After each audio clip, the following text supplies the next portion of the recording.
السلام عليكم ورحمة الله وبركاته. ونحن في موسكو أتينا لنشارك فرحة سفارتنا بمناسبة يوم عيد الاتحاد 54.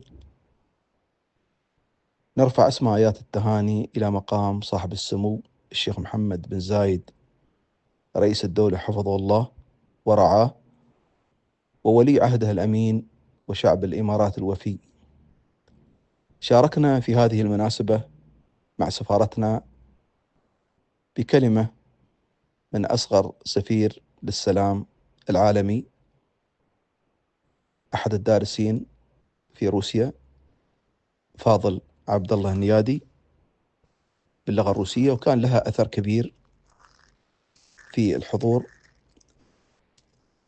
وفي الختام أيضا تم تقديم كوكبة من العلماء والباحثين لسعادة السفير محمد بن أحمد الجابر.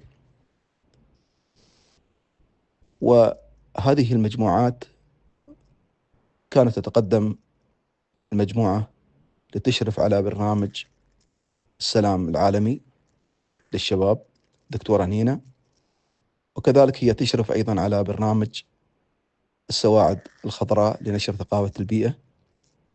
قدمت شهادة شكر وعرفان لسعادة السفير، كما أيضا تم تقديم شهادة شكر لسعادة السفير من الدكتور رابيل، هو أحد العلماء ومتخصصين في السلام العالمي، دين الإسلام دين السلام. وأيضا قدم فاضل شهادة شكر وتقدير لسعادة السفير لإتاحة الفرصة للمشاركة الشباب في هذا اليوم. وفي الختام نشكر سعادة السفير محمد الجابر لإتاحة الفرصة لأبناء الوطن للمشاركة في هذا اليوم، وتسهيل مهمة الشباب الدارسين في روسيا. ونتمنى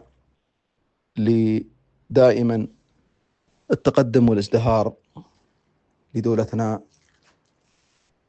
والسلام عليكم ورحمة الله وبركاته.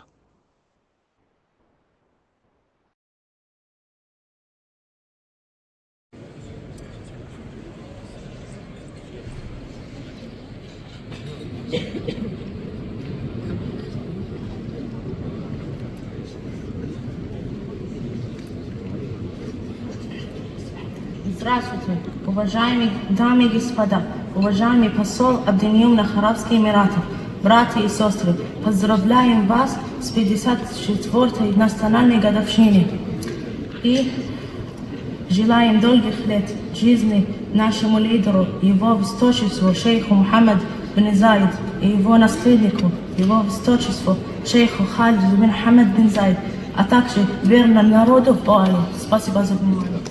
Интифада.